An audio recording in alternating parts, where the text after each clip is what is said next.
Hello student, welcome to my channel Sudhir classes. आज का ये वीडियो क्लास 10th के सभी छात्रों के लिए बहुत ज़्यादा इंपॉर्टेंट है। साथ ही साथ जितने भी छात्र बोर्ड एग्जाम की तैयारी कर रहे हैं खासकर उनके लिए भी बहुत ज़्यादा इंपॉर्टेंट है। तो आज की इस वीडियो को लास्ट तक जरूर देखना। इस वीडियो में आप लोगों को जयशंकर प्रसाद द्वारा रचित ममता, जो कि आपका कहानी विधा पर आधारित रचना है, इसका मैं आपको पूरा सारांश बहुत ही सिंपल व आसान तरीके से बताऊँगा। ठीक है, मेरी गारंटी कि अगर आप इस वीडियो को पूरा लास्ट तक देखोगे तो आपको कोई दूसरा वीडियो देखने का ज़रूरत नहीं पड़ेगा, क्योंकि मैं आपको ऐसे तरीके से इसका सारांश बताऊँगा कि आपको इसका सारांश न तो रटना पड़ेगा और न ही आपको इसका सारांश याद करना पड़ेगा। आप खुद बना बना के लिखोगे। ठीक है, तो यहाँ से यानी कि ममता वाला जो आपका कहानी है, इसमें से 6 नंबर का क्वेश्चन आपके बोर्ड एग्जाम में आता है।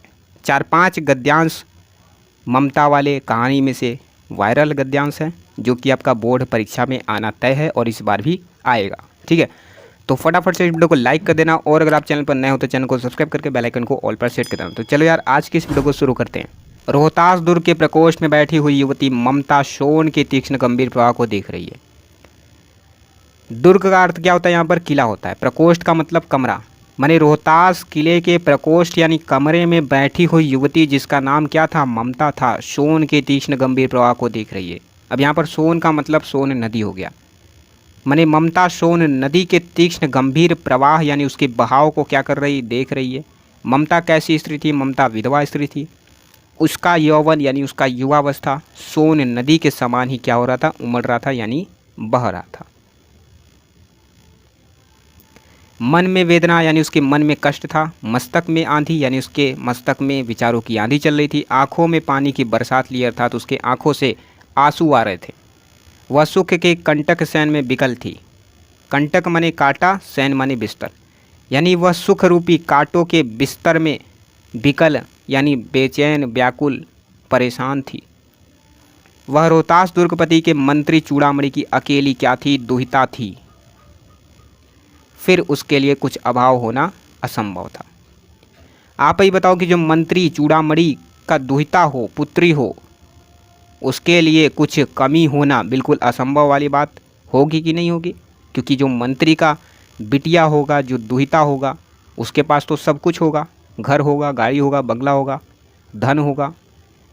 फिर उसके लिए कुछ चीज़ों का कमी होना बिल्कुल असंभव वाली बात है कि नहीं? वही यहाँ पर बताया जा रहा है। फिर उसके लिए कुछ कमी होना असंभव बात था, परंतु वह कैसी थी? ममता विधवा स्त्री थी और हिंदू विधवा संसार में सबसे निराश्रयी प्राणी है। तब उसकी विडंबना यानी उसकी दुखी का अंत कहाँ हो सकता था? चूड़ामणि ने चुपचाप उसके प्रकोष्ठ में प्रवेश किया। सोन के प्रवाह में, उसके कलनाद में अपना जीवन मिलाने में वह बेसुध थी। पिता का आना न जान सकी। आप ही बताओ कि जो व्यक्ति किसी चीज़ को लेकर के चिंता में डूबा हो, उसके सामने कोई आया गया, उसको जरा सा भी ज्ञान नहीं रहता है। ठीक उसी प्रकार से जैसे ही मंत्री चूड़ामणि चुपचाप से ममता के प्रकोष्ठ यानी उसके कमरे में प्रवेश करते हैं, तो ममता सोन नदी के प्रवाह में, उसके कलनाद में, उस अपना जीवन मिलाने में वह बेसुध बैठी थी। उसके मस्तक में क्या चल रहा था? विचारों की आंधी चल रही थी और मन में कष्ट था और उसके आंखों से पानी आ रहा था, यानी उसके आंखों से आंसू आ रहा था और पिता का आना न जान सकी, अर्थात पिताजी कब आए कब गए उसको जरा सा भी इसका ज्ञान नहीं था। चूड़ामणि व्यथित हो उठे, यानी कि चूड़ामणि जो मंत्री थे बिल्कुल बेचैन उठे, परेशान हो उठे कि स्नेह पालित पुत्री के लिए हम क्या करें? बड़े ही प्रेम से पाला था अपनी इस पुत्री को, इसके लिए हम क्या करें? यह स्थिर न कर सकते थे। अब इसको देख करके हम रुक तो नहीं सकते थे, हमें कुछ इंतजाम करना ही पड़ेगा इसके लिए। लौट कर बाहर चले गए। मंत्री चूड़ामणि जो थे लौट कर बाहर चले गए। ऐसा प्रायः होता है, पर आज मंत्री के मन में बड़ी दुश्चिंता थी। ऐसा बार बार होता था, लेकिन मंत्री के मन में बड़ी दुश्चिंता थी इस ममता के चिंता को लेकर के कि ममता क्यों दुखी थी। पर पैर सीधे न पड़ते थे। एक पहर बीत जाने पर वे ममता के पास फिर से आए। उस समय उनके पीछे 10 सेवक चांदी के बड़े थाले में कुछ लिए खड़े थे। माने जैसे ही एक पहर बीत जाता है, मंत्री जो चूड़ामणि थे फिर से दोबारा ममता के पास आए थे और उनके साथ 10 सेवक भी चांदी के बड़े थाले में कुछ लिए खड़े थे।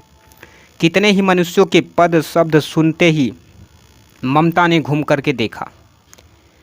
माने मंत्री चूड़ामणि के जो सेवक थे उनके पद शब्द यानी उनके पैरों की जो ध्वनि थी उसको जैसे ही ममता ने सुना तो घूम करके ममता ने देखा। मंत्री ने सब थालों को रखने का संकेत किया। जो मंत्री चूड़ामणि थे सभी थालों को रखने का क्या किया, इशारे से बताया कि हाँ जाओ सारा थाली रख दो। अनुचर जो था, अनुचर माने सेवक, ठीक है, अनुचर यानी जो सेवक थे थाल रख करके चले गए। ममता ने पूछा, ये सब क्या है पिताजी? तेरे लिए बिटिया उपहार है, कहकर चूड़ामणि उसका आवरण उलट दिया। स्वर्ण का पीलापन उस सुनहली संध्या में विकीर्ण यानी फैलने लगी और ममता चौंक उठी। इतना स्वर्ण, यह कहाँ से आया पिताजी? चुप रहो ममता, यह तुम्हारे लिए है। तो क्या आपने मलेच्छ का उत्कोच स्वीकार कर लिया? पिताजी यह अनर्थ है। अर्थ नहीं है, लौटा दीजिए पिताजी, हम लोग ब्राह्मण हैं, इतना सोना लेकर क्या करेंगे? अब यहाँ पर मलेच्छ का अर्थ क्या होता है? मलेच्छ का अर्थ होता है यहाँ पर मुगल, उत्कोच का अर्थ होता है घुस। माने ममता कहती है कि तो क्या आपने मलेच्छ यानी मुगल का घुस स्वीकार कर लिया? पिताजी ये सब अनर्थ है, ये सब बेकार का धन है। अर्थ यानी धन। पिताजी ये सब बेकार का धन है, ठीक धन नहीं है, लौटा दीजिए पिताजी, हम लोग ब्राह्मण हैं, इतना सोना लेकर क्या करेंगे? आगे देखते हैं, बहुत ही अच्छे तरीके से मैं आपको बता रहा हूँ, इसको ध्यान से समझो, बहुत ज़्यादा आप सभी के लिए इम्पोर्टेंट है। मंत्री चूड़ामणि, इस पत्नोन्मुख प्राचीन सामंत वंश का अंत समीप है बेटी। किसी भी दिन शेरशाह रोहितास पर अधिकार कर सकता है। उस दिन मंत्री तो न रहेगा, तब के लिए बेटी। माने इस पत्नोन्मुख प्राचीन सामंत वंश का अंत पास है बेटी। किसी भी दिन शेरशाह रोहिताश्वत पर अधिकार कर सकता है, तब उस दिन मंत्री तो हमारा न रहेगा, यानी मंत्री का जो हमारा पद है वो सब छिन जाएगा। तब के लिए ये सारा व्यवस्था मैं तुम्हारे लिए कर रहा हूँ। ममता, हे भगवान, तब के लिए, विपद के लिए इतना बड़ा आयोजन, परम पिता परमेश्वर की इच्छा के विरुद्ध इतना बड़ा साहस। पिताजी, क्या भीख न मिलेगी? क्या कोई हिंदू भूपृष्ठ पर न बचा रह जाएगा जो ब्राह्मण को 2 मुट्ठी अन्न दे सके? यह असंभव है। फेर दीजिए पिताजी, माने लौटा दीजिए पिताजी। मैं काँप रही हूँ क्योंकि इसके चमक मेरी आँखों को क्या कर रही हैं, अंधा बना रही हैं। इसलिए हे पिताजी, आप इसको फेर दीजिए, लौटा दीजिए, मैं काँप रही हूँ। मूर्ख है, कहकर चूड़ामणि चले गए। दूसरे दिन जब डोलियों का तांता भीतर आ रहा था, ब्राह्मण मंत्री चूड़ामणि का हृदय धक धक करने लगा। वह अपने को रोक न सका।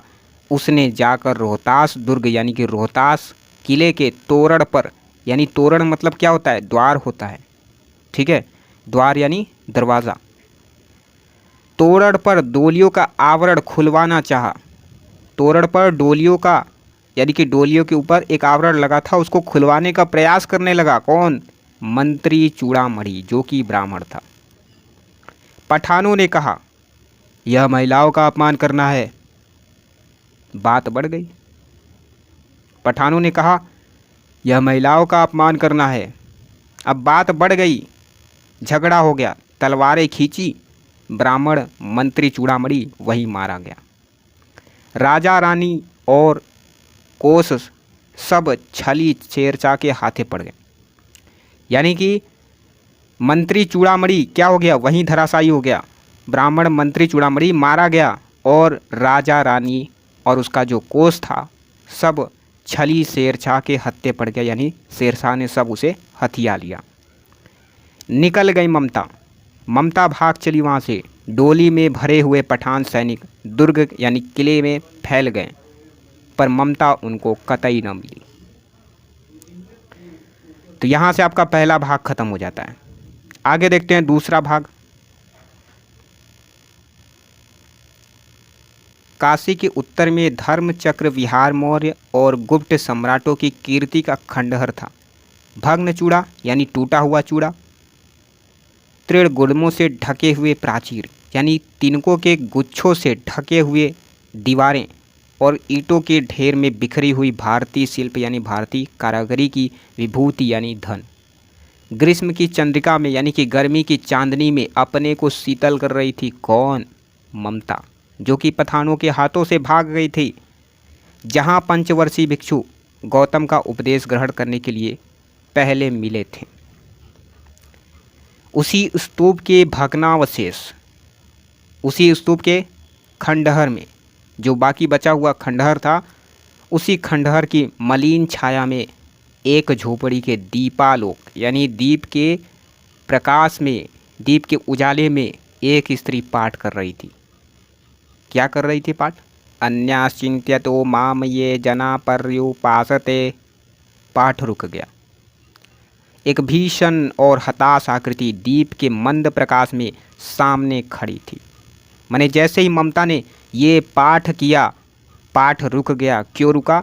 एक भीषण और हताश आकृति दीप के मंद प्रकाश में यानी कि दिए के धीमी सी उजाले में एक सामने आकर के खड़ी हो गई। क्या चीज़? भीषण और हताश वाली आकृति। आगे देखते हैं क्या चीज़ लिखा है। बहुत ही अच्छे तरीके से मैं आपको बता रहा हूँ, ध्यान से समझना। एक स्टोरी टाइप से मैं आपको बता रहा हूँ, ठीक है। स्त्री उठी यानी ममता उठ गई। उसने कपाट को बंद करना चाहा, परंतु उस व्यक्ति ने कहा, क्या कहा? माता, मुझे आश्रय चाहिए। स्त्री ने पूछा यानी ममता ने पूछा।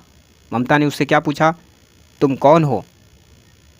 व्यक्ति ने कहा, मैं मुगल हूँ। चौसा युद्ध में शेरशाह से विपन्न होकर के रक्षा चाहता हूँ माता।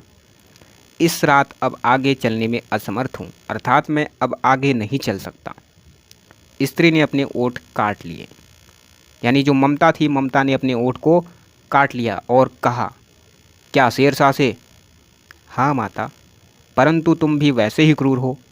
वही भीषण रक्त की प्यास, वही निष्ठुर प्रतिबिंब भी तुम्हारे मुख पर भी है।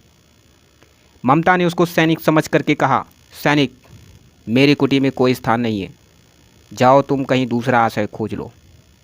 गला सूख रहा है, साथी छूट गए हैं, अश्रु गिर पड़ा है, इतना थका हुआ हूँ माता। इतना कहते कहते वह व्यक्ति जो मुगल था धम से बैठ गया और उसके सामने ब्रह्मांड घूमने लगा, अर्थात उसे चक्कर आ गया। स्त्री ने सोचा यानी ममता ने सोचा, यह विपत्ति कहाँ से आई? उसने जल दिया, मुगल के प्राणों की रक्षा हुई। यानी जो ममता थी, ममता ने सोचा कि ये संकट कहाँ से आ गया। उसने मुगल को जल दिया और मुगल के प्राणों की रक्षा हो गई, यानी उसकी जान बच गई।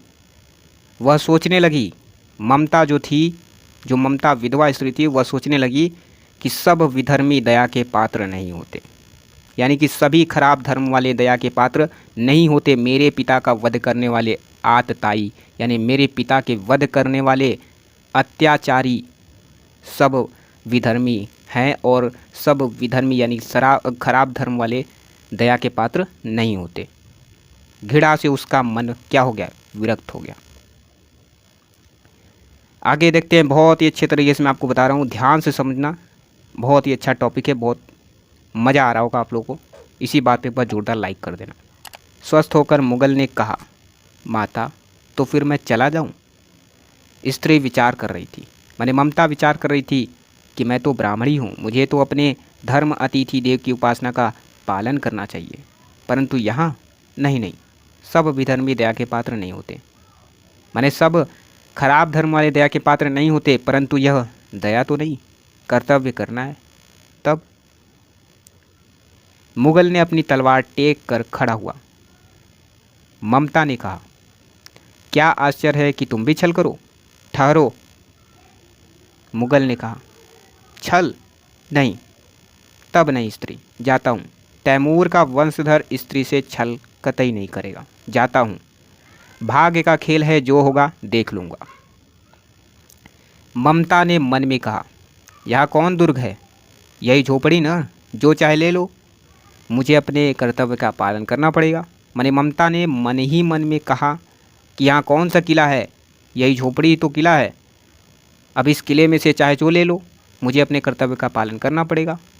वह बाहर चली आई ममता और मुगल से कही कि जाओ भीतर, अंदर जाओ थके हुए भयभीत पथिक। तुम चाहे कोई हो, तुम चाहे जो भी हो, मैं तुम्हें आश्रय देती हूँ। मैं ब्राह्मण कुमारी हूँ।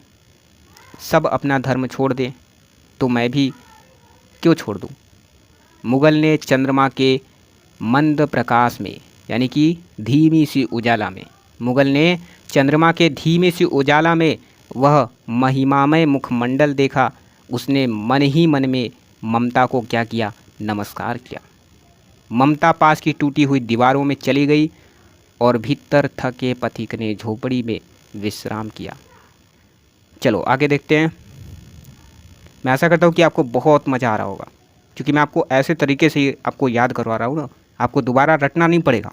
बस आप एक बार इस वीडियो को लाइक ज़रूर कर देना और अपने दोस्तों के साथ शेयर कर देना। प्रभात में खंडहर की संधि से ममता ने देखा सैकड़ों अश्वारोही उस प्रांत यानी कि उस राज्य में क्या कर रहे हैं, घूम रहे हैं। वह अपनी मूर्खता पर अपने को कोसने लगी। कौन? ममता। अब उस झोपड़ी से निकल करके उस पथिक ने कहा, मिर्ज़ा मैं यहाँ हूँ। शब्द सुनते ही प्रसन्नता की चित्कार ध्वनि से वह जो प्रांत था, यानी कि वो जो राज्य था, क्या हो गया, गूंज उठा। ममता अधिक भयभीत हुई। ममता अत्यधिक डरी हुई थी। पथिक ने कहा, वह स्त्री कहाँ है, उसे खोज निकालो। ममता छिपने के लिए अधिक सचेत हो गई। ममता छिपने के लिए अधिक सचेत हो गई, सावधान हो गई और वह मृग दाव में चली गई। अर्थात वह मृग रूपी यानी हिरण रूपी जंगलों में चली गई। दिन भर उसमें से न निकली। संध्या में जब उन लोगों के जाने का उपक्रम यानी कि समय हुआ तो ममता ने सुना पथिक घोड़े पर सवार होते हुए कह रहा है। क्या कह रहा है? मिर्ज़ा, उस स्त्री को मैं कुछ दे न सका, किंतु उसका घर जरूर बनवा देना, क्योंकि मैंने इस विपत्ति काल में यहाँ पर विश्राम पाया था। अर्थात मैंने यहाँ पर विश्राम किया था। यह स्थान भूलना मत। इतना कहते हुए इसके बाद वह पथिक चला गया। चौसा के मुगल पठान युद्ध को बीते हुए कितने दिन बीत चुके थे? बहुत दिन बीत चुके थे। ममता अब 70 वर्ष की वृद्धा है, यानी कि ममता अब 70 साल की हो गई थी। वह अपनी झोपड़ी में एक दिन पड़ी थी। शीतकाल का प्रभात था, यानी कि ठंडी सुबह थी। उसका जीर्ण यानी कि उसका जर्जर जो कंकाल था, खांसी से क्या हो रहा था, गूंज रहा था। और ममता की सेवा के लिए गांव के 2-3 स्त्रियां उसे घेर कर बैठी थी, क्योंकि वह आजीवन सबके दुख सुख की सहभागिनी रही। कौन? ममता। ममता ने जल पीना चाहा। एक स्त्री ने उसे सीपी से जल पिलाया। सहसा एक अश्वारोही उसी झोपड़ी के द्वार पर दिखाई पड़ा। वह अपने धुन में कहने लगा, मिर्ज़ा ने जो चित्र बना कर दिया था वह तो इसी जगह का होना चाहिए। शायद वह बुढ़िया मर गई होगी। अब किससे पूछूं? एक दिन सहसा हुमायूं किस छप्पर के नीचे आकर के बैठे थे। यह घटना भी तो बीते 47 वर्ष से ऊपर की हो गई है ना। आगे देखते हैं क्या लिखा है। बहुत ही अच्छे तरीके से मैं आपको बता रहा हूँ, ध्यान से समझना इसको, बहुत मज़ा आने वाला है और बहुत मज़ा भी आ रहा होगा। इसी बात पे एक बार जोरदार लाइक कर देना। ममता ने अपने बिकल यानी व्याकुल कानों से सुना। उसने पास की स्त्री से कहा, उसे बुलाओ। अश्वारोही पास आया। ममता ने रुक रुक कर कहा, क्यों? क्योंकि ममता तो 70 वर्ष की वृद्धा है, तो इसलिए ममता ने कैसे बोला होगा, रुक रुक कर बोला होगा। कैसे? मैं नहीं जानती कि वह शहंशाह था या साधारण मुगल, पर एक दिन इसी झोपड़ी के नीचे रहा। मैंने सुना था कि वह मेरा घर बनवाने की आज्ञा दे चुका था। मैं आजीवन अपनी झोपड़ी के खोदे जाने के डर से डरी रही। भगवान ने सुन लिया। मैं आज इसे छोड़ ही जाती हूँ। तुम इसका मकान बनवाओ या महल, मैं अपने चीर विश्राम गृह में जाती हूँ। वह अश्वारोही अवाक खड़ा था। बुढ़िया के प्राण पक्षी अनंत में उड़ गए, अर्थात ममता के प्राण चले गए। वहाँ एक अष्टकोण मंदिर बना और उस पर शिलालेख लगवाया गया। 7 देश के नरेश हुमायूं ने एक दिन यहाँ विश्राम किया था। उसके पुत्र अकबर ने उसकी स्मृति में यही गगनचुंबी मंदिर बनवाया। यहीं पर क्या बनवाया? गगनचुंबी मंदिर बनवाया, पर उसमें ममता का नाम कहीं पर भी नहीं था। तो मैं आशा करता हूँ कि आपको अच्छे से समझ में आ गया होगा और बहुत मज़ा से आया होगा आपको। आज के बाद आप ये ममता जो कहानी विधा पर आधारित रचना है, इसको आप कतई भूलोगे नहीं, मेरी गारंटी है। और अब आप इसका अभ्यास करोगे ना, एकदम हवा में उड़ेगा, एकदम फुर्र हवा में उड़ जाएगा आपका अभ्यास प्रश्न।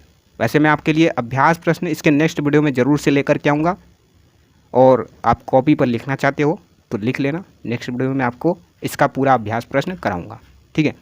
अच्छा, आपको मज़ा आया तो एक बार ज़ोरदार लाइक कर देना और साथ ही अपने दोस्तों के साथ शेयर कर देना। अगर आप चैनल पर नए हो तो चैनल को सब्सक्राइब करके बेल आइकन को ऑल पर सेट कर देना। तो मिलते हैं एक और नई वीडियो के साथ।